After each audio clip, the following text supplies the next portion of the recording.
Well, I'm Rasheed Ogunlaru, coach, speaker and author, and I'm very delighted to be here with two magical people, and I think it's going to get crazy pretty soon. I'm delighted to be here with Rob and Dave from the Kindness Offensive, and you've kindly let me into your home, right? Well, sort of. I mean, it's a free bookshop, and anyone could have walked in. Not to take away from the magic of it, you are here, and we're pleased to see you. Fantastic. Well, I've not seen you before, but I've heard you. We were on a radio show very briefly. I think that you were on the phone and I was in the studio, and you were saying a little bit about the work that you did, and I was really impressed by it and touched by it, because I'm really just passionate about, I'm a coach, my job is to help people do what they love doing. So many people don't, and so many people don't do things that are really interesting, so I just wanted to find out a little bit more about how this came about. I guess the name suggests that it's about random acts of kindness, is that right? Tell me a little bit about it. Yeah, I guess it's about random acts of kindness. I guess at its conception it's about trying out good ideas, and I guess really what puts the Kindness Offensive aside as a real happening thing versus just kind of a campfire talk or a kitchen table discussion is the fact that we actually discuss ideas first, but right. Then we actually have a go at trying to see what happens when you have a go at them. Right. And what you're sitting in now is a kind of expression of different positive ideas that we've tried since 2008 to express and live out personally, I guess. Right. And so, and where was it birthed? Because so many people want to do something cool and something that's fun and something to help people, but for some reason we end up being kind of selfish and self-interested.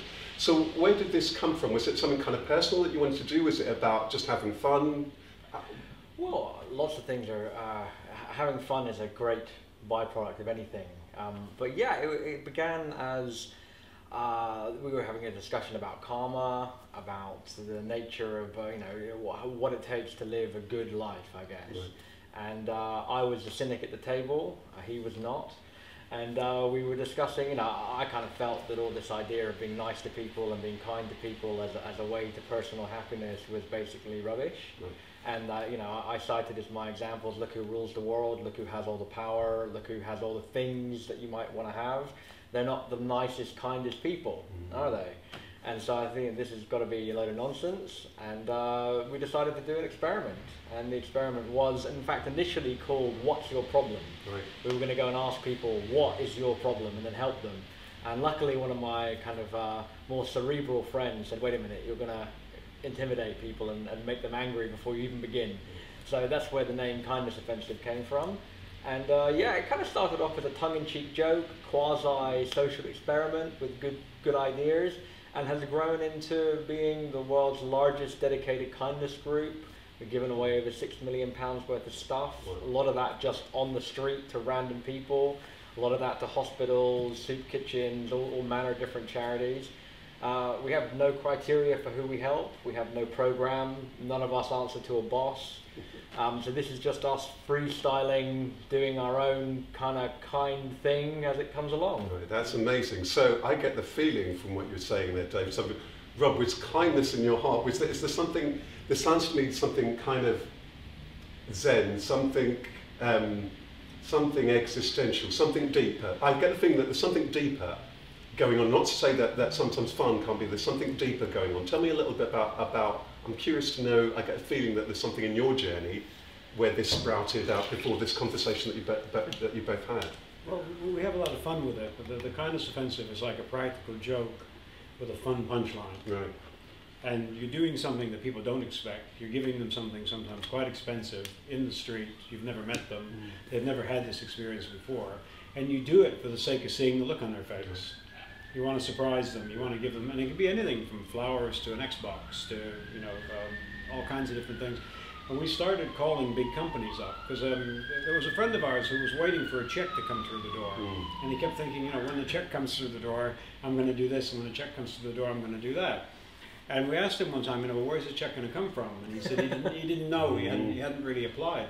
So I said to the lads, look, let's not just sit here and wait for a check to come through the door. Let's actually phone up some of these people that have got the stuff. Let's find people that are actually in control of a lot of material that we would like to give away, and let's see what they say. And they started playing ball with us and started sending all kinds of stuff out because they wanted to be part of it. They saw the fun and the excitement in the idea that all these people would be provided with either food, clothing, toys, books, what have you. And we realized as things did start coming through the door that we had a nice combination. And giving it away was something that happened after the house was so full that you know, you couldn't walk around in it. Yeah. And it turned out that giving it away was a lot of fun. And people were really getting excited about receiving these things. And we were getting off on it, saying, wow, you know, remember this one, remember that one. And it's very addictive once you start. It's hard to stop. You want to do, you know, surprise someone else, some other stranger in the street with some other present and something that they don't expect. And for most of them, it's the first time it's ever happened. Yeah. I mean, even as you say that, it's almost difficult to get the head around, isn't it? Because sometimes there are good causes for specific causes. Somebody supports this charity or that charity or this group or this particular hobby horse. And so when you're not drawing any distinction between people who it is that you're helping, there's something whereby people's heads can't get around that. Do you find that all the time?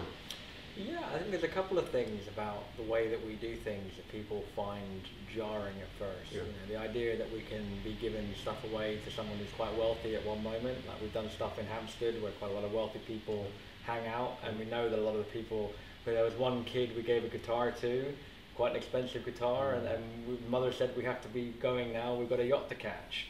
You know, but for us, you know, the next day we might be in another place where there's people who have a lot less, and then we're giving other things out. So that sometimes jars with people. It doesn't jar with us. It means less paperwork. It means that we get to have experiences that aren't limited by a kind of structure, which I think can be quite kind of dreadful in a way. Because we want to have that human moment with anybody, not just this particular group that you set aside. Another thing that people find a bit weird about us is that we don't take money from anyone. So if anyone watching this likes what we're doing, there's no donate now button on our website, there's no fundraiser page anywhere, and you're in our place now. There's no buckets to put change in or anything like that. And if you like what we do, you best keep your money. It's like all the books here are free. People can wander in off the street and they can pick some books up off the shelf. And it's quite funny because we had 100,000 books to begin with, and we thought we'll do this as a thing and we'll give away the 100,000 books and then we'll do something else. And all of a sudden people from the neighborhood started stacking books at the door. So we made an exception as far as donations are concerned, and we take the donation of books and we put them up, and they've refilled us to such an extent that we've sent I don't know how many thousand to China. Now, you know, it's been ridiculous the number of books that we've got here, and people just love it. They love the idea of coming in, and they're not tied to that cash register idea of, oh, I can't afford this one today. Anyone comes in here, they can afford anything that's here, and they can walk out with a handful of books, and no one will, you know, bat an eyelid. If I could go back there, you talked about there might be some deep ideas, and I think maybe some of the deep ideas are such the vocabulary of what we do that maybe Rob, who introduced us to those ideas, kind of bounced over them. But simple ideas like everything has some good in it. Is one idea that he brought to the table. But the idea that there is nothing that you can, nobody, no thing that you can find. That's actually how our logo came about. We thought, okay, well, if anything can be good, then what about a poster telling people to kill other people? Can we make some good out of that? That wasn't the sound. That's the army needs you to kill people you never met in a foreign land. You know, so we thought, okay, can we do that? Another idea that Rob put on the table, kind of casually, you know, was that you can do anything you put your mind to. And that's the kind of thing that flippantly gets said, right? You know, you can do anything, you know, all things are possible to he who believes kind of thing. But, you know, to actually put that out and say, well, you know, we're people. Let's have a go. You know, let's see what we can make happen. That's the moment. That's the thing, though, isn't it? That's the moment where it becomes interesting, because we'll have conversations, isn't it? I want to do this, I want to do that. You talked about the person who, when the check arrives and so on. But how many of us actually do it? So there's something quite extraordinary when somebody actually does that. And I'm curious to find out, when you had the conversation, let's do something, what was the chain of events, and what's actually been involved to get to the point whereby we're here? And I mean, this can't, even this building that we're in, that can't be easy to arrive at. Getting all sorts of companies to donate all sorts of stuff, that's not easy. From here. I'm going to say something that may sound a bit pedantic, but I think it's important because it puts this in reach of anybody. Anyone who's done anything, put on your socks in the morning, get in the car to go to work, make a cup of tea.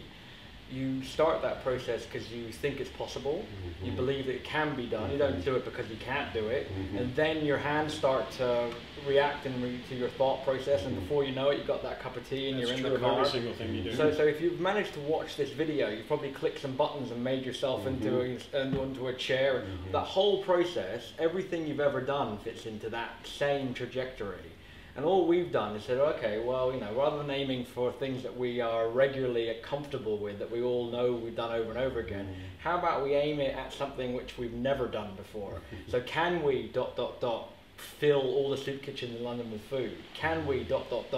get some kind people to give us the premises rent-free and bill-free? So we started to aim that gun, if you like, that we all use to do absolutely everything we've ever done over and over again, that same process, to try and do some things that are unusual to us. To find a practical way to actually make your dreams come true. I mean, the people that sit there cross-legged and wait for it to come, I don't know how many of them succeed, but we don't hear a lot about it. We went out and saw that, you know, hey, this guy's got control of all this. He's the head of Hasbro's, or she's, you know, she's controlling all these toys, or so, you know, there are a lot of kids in London that don't get Christmas, they don't get toys, they don't get anything, and they go back to school and the kids say to them, you know, what did you get for Christmas? And they say I didn't get anything. How can you fill that gap? How can you make that happen? Well, the big toy manufacturers have got to be made aware of the fact that exists. And we step in the middle and we let them know about it. And we say, we'll find a fun way to do it. And we do a very homespun, fun way where they wrap the presents and everything. We dare to imagine something which I think a lot of people don't dare to imagine. We dare to imagine that we are the guys who can fill those holes. Right. So I want to know a bit about it. It becomes our problem personally. Right. It becomes our, you know, our thing to do. Just like putting on your socks is your thing to do. Right. Suddenly becomes our thing to do, to get toys for every kid across London, or to fill up these places with whatever they need. You've joining in, and they, you know, help us with it. If it wasn't for the kindness in the hearts of people that we call, none of it would happen. But what happens is they get excited about it, and you discover that some guy sitting behind the desk, even if he's the CEO, is not living a very exciting life, and he's not doing a whole lot that he can talk about. You know, if he's marketing toys from one place to another, whatever, tonight he's going to go home and tell his wife and kids that he's supplying Christmas for 15,000 children in London. But that tonight, tonight he's going to be a hero. Right. Before that tonight, though, we have a morning where we decide that we can do it. And I think that's the deal breaker moment.